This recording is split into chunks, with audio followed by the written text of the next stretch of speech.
New this Cup Carnival. There we go.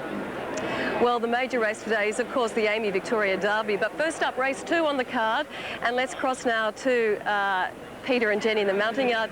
Pete, the Flying Queenslander, will it keep its record? Unbeaten it was. I think it might, Sandra. This horse, Falvalon, that we're talking about, Jen, is unbeaten. And I would think that it's probably going to remain unbeaten. I think so, Peter. And having a look at him here, the thing about him that I really like, he is such a professional-looking racehorse. He just walked around as if nothing at all was worrying him. He's, you know, unbeaten, and he's going to be extremely hard to beat again. Yeah, super win at Caulfield. He's actually got out a bit. He's reasonable odds now at $1.80, but you're still taking pretty short ones. But he's certainly the one to beat. Number 2, Fabiano's Son. Brett Preble rides here for Peter Hayes at Flemington. And this horse has been coming out in a way out of the gates that you'd prefer not to come out, on your nose. It's a bit of a shame for Fabiano's Son. He's been missing the start. Well, once he did almost knuckle and fall, and the other time he did miss the start.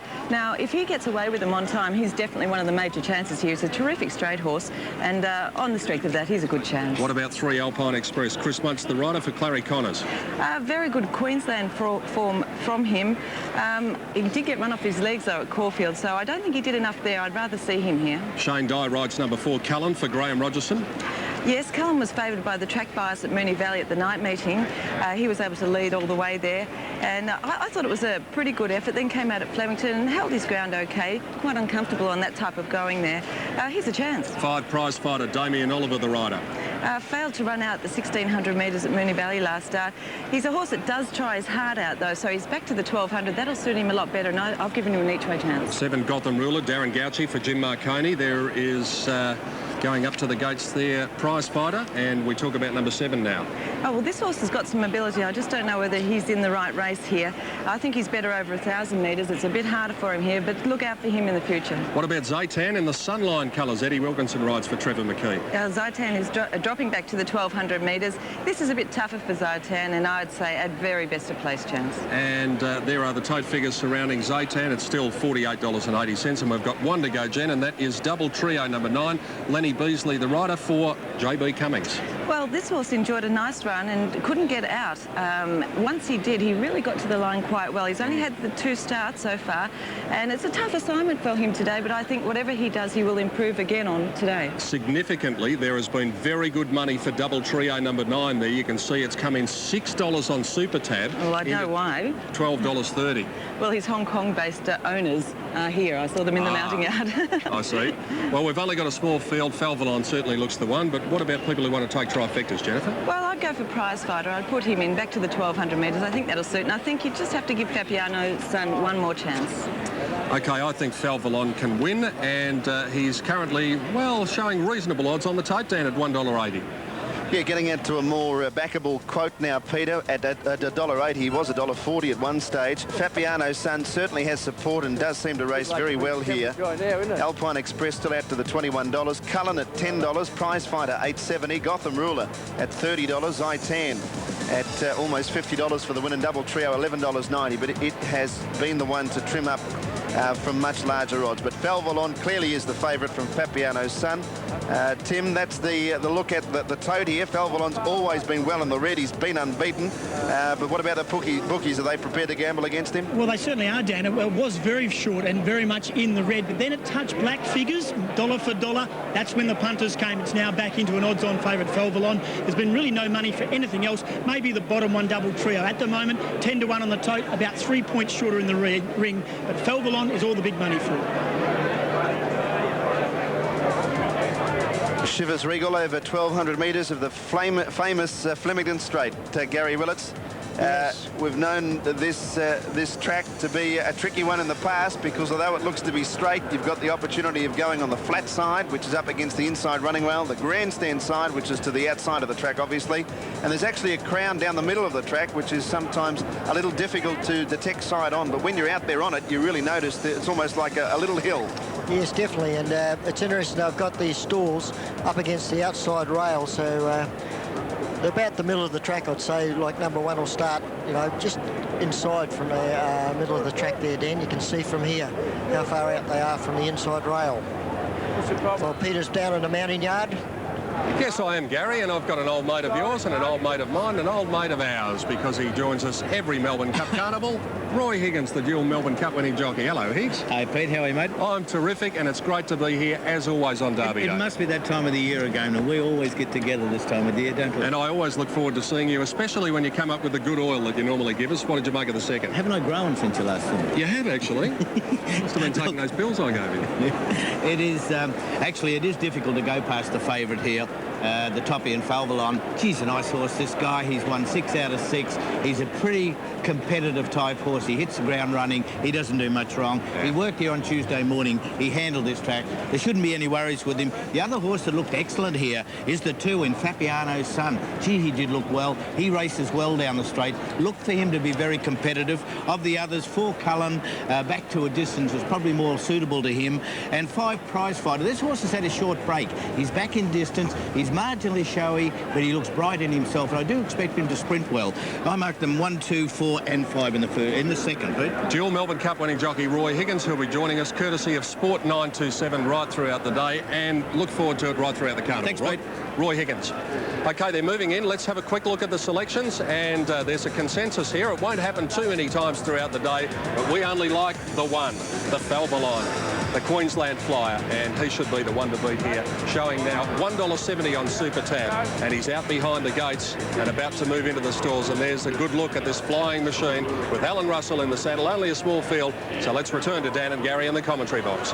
Yes, thanks, Peter. He does look beautiful. There he is. He's still just waiting to come in. He's drawing 8. Not many horses win 6 on end. Can he make it 7 on end, Dan?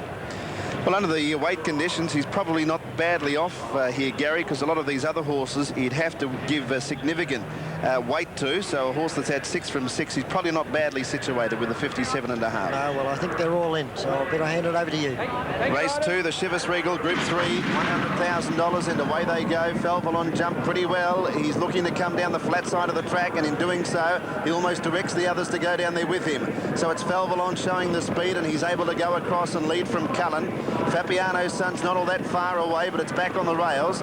Going forward was Gotham Ruler around Alpine Express, getting a nice run, and so's Double Trio. He's in the green and black colours over on the fence just behind Cullen. Fabiano's Son's allowed to drift back now, and he's going to come out around Prize Fighter, but he's gone back to last, and Zaitan's about 3rd last. Running onto the course proper of the 600 metres. Cullen has the inside running, Falvalon outside of him in the gold cap, and then Gotham Ruler.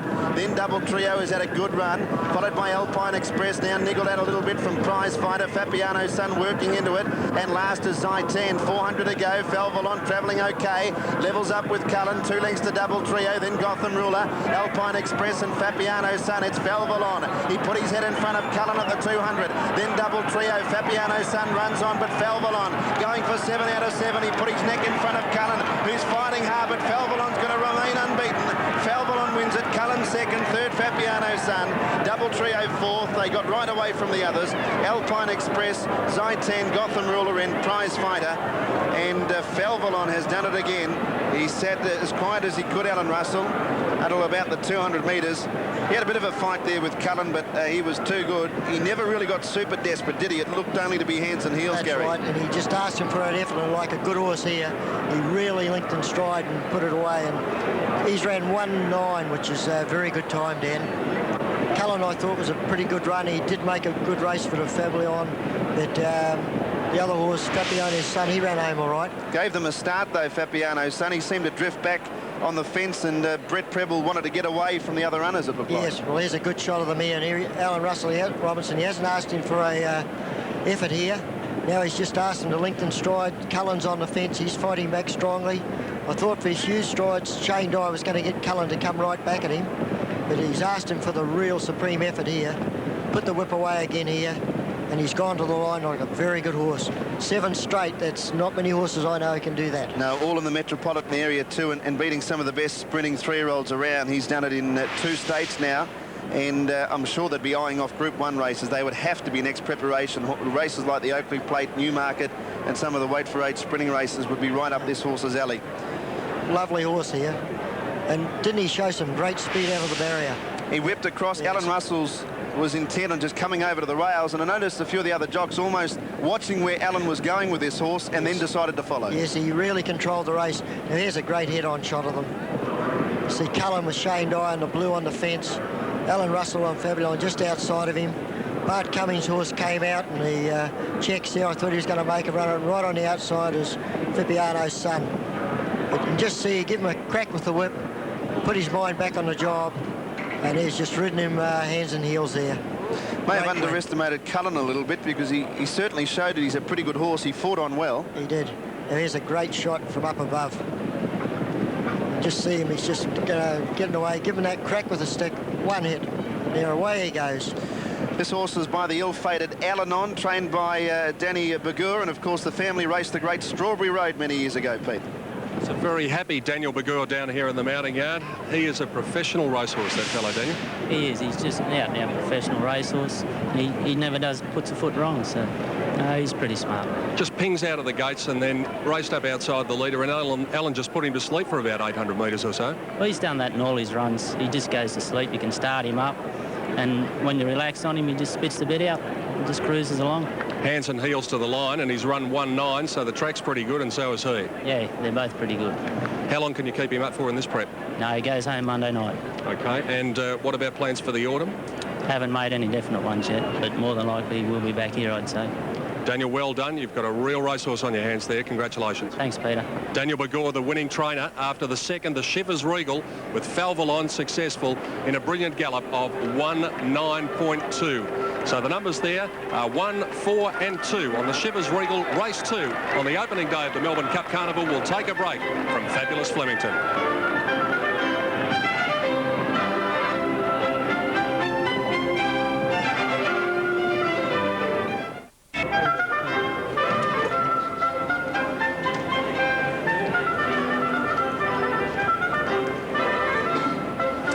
See this ritual many times over the carnival. Correct weight. And hopefully we'll see that correct weight on the second event. 39 times, or 37 times Mr. Des Gleeson will be called upon to do that eventually, and let's hope we don't have any protests. With correct weight on the second, numbers are 1, 4 and 2. Dan, check out the totes. Certainly make it exciting. You just don't want those half-an-hour monologues, do you, Pete? That's exactly right, thank you. 1 Falvalon, $1.80 and $1.10. 4 Cullen, $2.10, and Fabiano's Son, $1.40. Quinella, $9.10. Trifecta, $28.10. And the race-to-race double, $22.60. So punters pretty much spot on with the second and third favourites been able to fill the minor placings. 1, 4, 2, all clear. Correct weight up. Fourth, number 9. Fifth, and then number 3, Pete. Thank you, Dan, and we might head down to the betting ring and see what's taken place down there after the second. I don't know whether there would have been a lot of business, but there might be some coming up here in the third. Tim Gossage is the man to tell us all about that. Peter, there was a lot of business. It did hit black figures, albeit briefly, Falvalon. Talking to Ray Swanee, one of the leading bookmakers, and he just said basically that there was a lot of money late for that. It wasn't a good result for bookies. In race 3, Rosa War has opened up the favourite. It is certainly pretty much in line with what it's paying on the tote, about $2.70. Similar odds down here. Sea School and Brew are the best other horses under double figures. Back to you, Pete. I thought you were tall enough that we wouldn't have to worry about that, but there's a big crowd here at Flemington, as there always is on Derby Day. And for that big crowd, Jennifer, what would you suggest that they back in the third as we take a look at the tote figures? I think it's a tough event here, Peter, but I do like number 2, Arcady. It's definitely fitted for 3 runs, and the 2,500 metres is going to suit. Number 4, Rose of War, I've put him for second, a very good mare, and she does get her chance here. And number 6, Brew, and I think you like Brew as well. Yeah, I like Rose of War on top of Brew because I thought Rose of War in the Caulfield Cup was outstanding. It's $3. It's the favourite. Brew is at $6.10, $7.20 for Sea Squill, and $8.50 for Arcady. And then the best of the others is the Adelaide and Brisbane Cup winner, Sheer Kingston, around the $10 mark. And you've got pretty respectable odds about those horses from Voodoo Beat down to Ilza. It's a field of 14. There's only 95,000 in the wind pool at the moment, but there'll certainly be a fair bit more in just a few minutes' time. As you can see, a bit of early morning rain in Melbourne hasn't deterred a large crowd from rolling up here to Flemington for the first day of the carnival. We've got 2 races down. There are the selections from the panel. Richard Friedman, myself, Dan Malicki and Gary Will. It's all like the mare Rose of War, and it's Arcady from Jenny Chapman and Johnny Letts here in race number 3. We'll take a break, and very shortly we'll be back with the presentation after the running of the second event, the Shivers Regal at Flemington on AAMI Victoria Derby Day.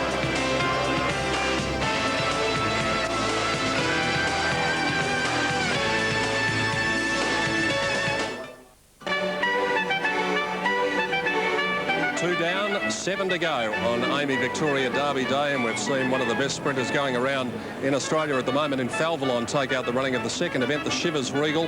And as we said, the time was pretty smart, 1:09.2, and that is 1.7 seconds outside the record. There he is. 7 times he's been to the races, 7 times he's visited the winner's circle. And as we watch Falvalon striding to the line, let's introduce the Managing Director of Seagram Pacific, Mr. Steve Nicholson. To the Chairman and the members of the Victorian Racing Cup Committee, distinguished guests, ladies and gentlemen, it gives me great pleasure on behalf of Shivers Regal to again be involved in sponsoring this race. It was a great race, won by a great horse, Falvalon, and the heartiest of congratulations from Shivers Regal to the winning connections. I'd like to ask Mrs. Dawn Farlby to come forward now and accept the trophy. And a big thanks to Steve Nicholson and to his company for sponsoring the second race on Derby Day, and that is the Shivers Regal. We're 24 minutes away from the next event on the card, and that is race number 3, and it is the Saab Quality. It's over 2,500 metres, and the race time to start here in Melbourne at 12:45. It's going to be a good pointer towards what's going to happen in the Melbourne Cup for at least a few of the runners. We'll be back to preview them a few minutes before the race, but in the meantime, I think we might head back to the marquee, and here's Sandra Summer.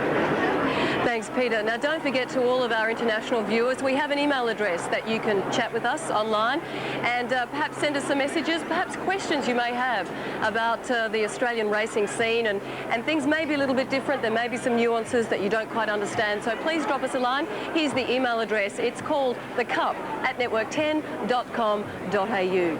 Well, we have plenty more ahead for you in today's Cup Carnival coverage. Coming up, we take a look at the Cup hopeful Intergaze, a rather emotional and dramatic story in itself.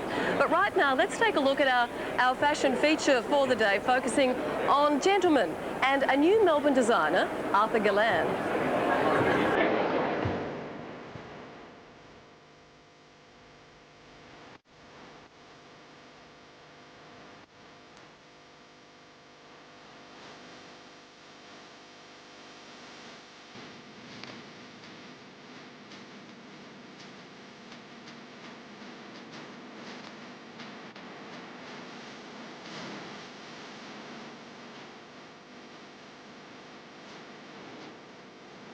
When we first started the Dom Bagnato collection, it was heavily influenced, and probably still is without even realising it, from the 40s.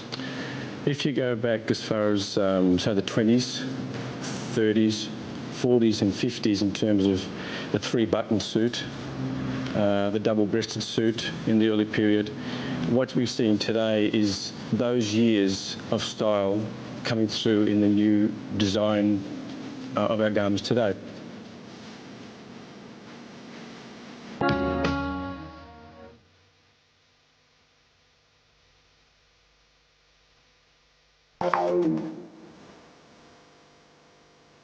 AG started 2 years ago, just with the idea of designing menswear for me and what I enjoy wearing and the sort of things that I like to sort of see around. I thought, yeah, let's go for it.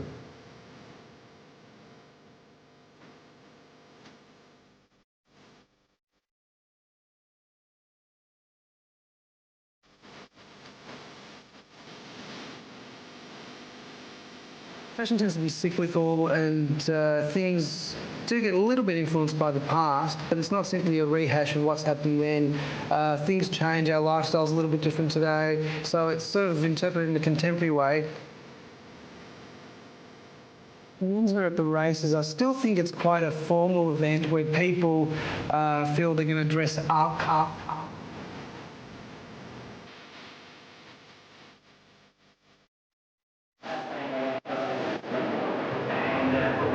Well, there you have it, one of Melbourne's rising stars on the fashion scene, and we have a couple of other rising stars on the Australian fashion scene hanging about near famous Flemington's beautiful rose bushes. You know, it's actually the largest rose garden in the Southern Hemisphere, over 9,000 rose bushes, I think, so quite extraordinary. They look absolutely glorious today. More importantly, though, the countdown to the big race, the Amy Victoria Derby.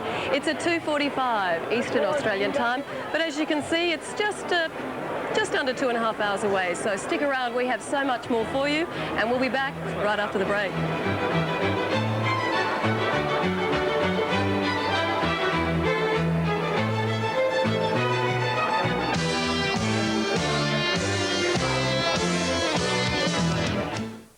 seeks it.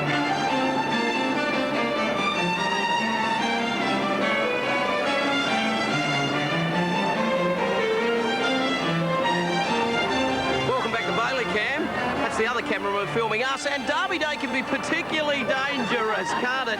When it's your Hens Day, Georgia. Question number one. Does he know you're here? Yes, he does. And he obviously knows there's a lot of good-looking gentlemen around here. He's not expecting home tonight.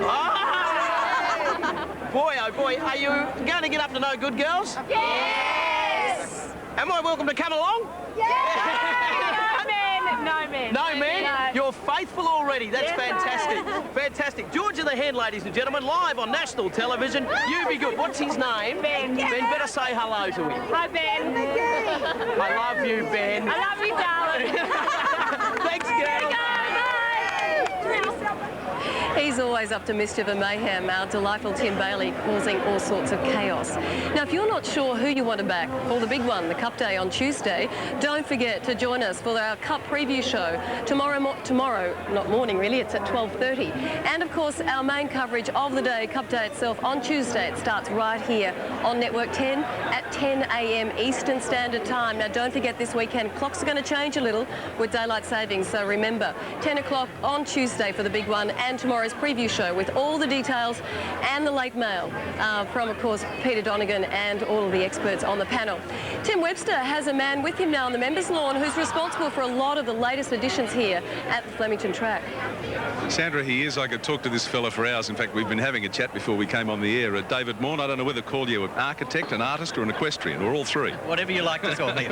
Tell us about Carbine and Symbol Lodges that you're responsible for. They're beautiful.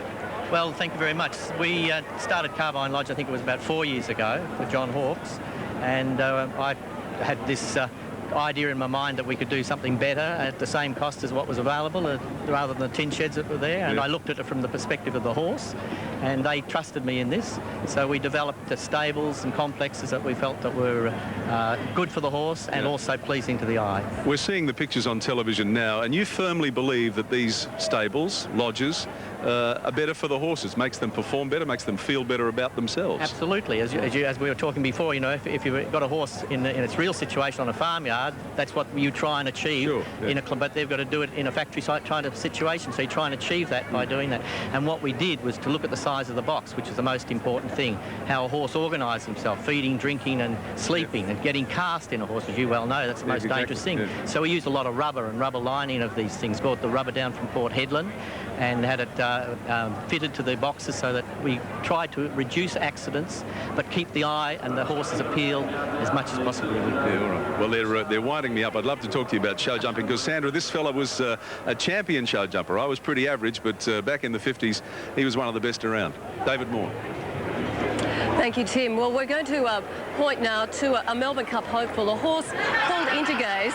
And, of course, all the connections with Intergaze have had a pretty emotion-filled time of the last few years. In fact, trainer Rod Craig has had it all, won it all, lost it all, really been down for the count. And his favourite jockey, Craig Carmody, they have a very special relationship with this horse called Intergaze. And regardless of what happens on Tuesday, they both say it doesn't matter. This horse has won it already for them. He's won $3 million, but it's not about the money. He's won 7 Group 1 races, but it's not even about the glory. The story of Intergaze is more about mateship and respect than it is about the customary trappings of success. For trainer Rod Craig and jockey Craig Carmody, the success with the 6-year-old stallion has been the reward for sticking together through even the toughest of times.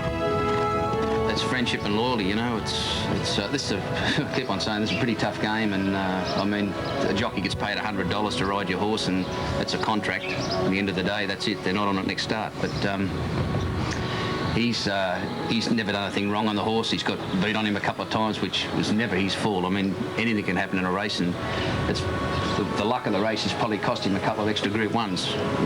Not to be greedy, but he's just stuck with the horse, and he knows the horse back to front. He's been a real fatherly figure to me, and helped me through the hard times, and you know, thankfully we're enjoying some good times. Craig Craig and Carmody have been a team since the jockey was a schoolboy looking for an apprenticeship. Walked in the stables one day after I got a phone call from his uncle, who I knew at the races. Just asked could I give his nephew a bit of a look around the racing game, and so he walked up the laneway into the stables, and we met, and that really started things. Intergaze has been known as a giant killer, with Group 1 victories over Octagonal as a 3-year-old. Intergaze in an upset beat Octagonal. Might and Power last season, and Tie the Knot this season. But Craig has been planning for months to give his favourite horse a more significant place in Australian turf history by winning the Melbourne Cup. What makes the Intergaze journey so special for Craig is not just his friendship with Carmody, but with the owners, who, after Craig tipped them into shares, have come to love the docile galloper as much as he. Oh, I've said it before, like, today or any other time, like the Underwood Stakes the other day, if I would have asked any one of them 20 minutes, half an hour after the race, how much was the prize money, I don't think they could have told me, It's not the money with him, it's with them, it's him, He puts in every time he goes around, and if one time he didn't put in, there was something the matter with him, so, I just wish I had a stable for him.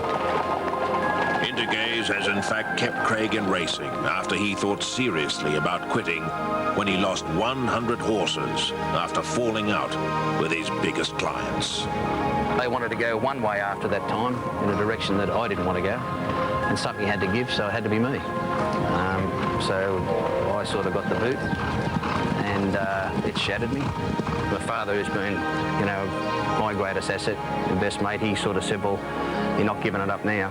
So and my wife, she sort of said, well, she wanted me to give it up, but when we sat down and spoke about it, she said, well, it's all you know. Get in and give it another go, and then he come along. I really...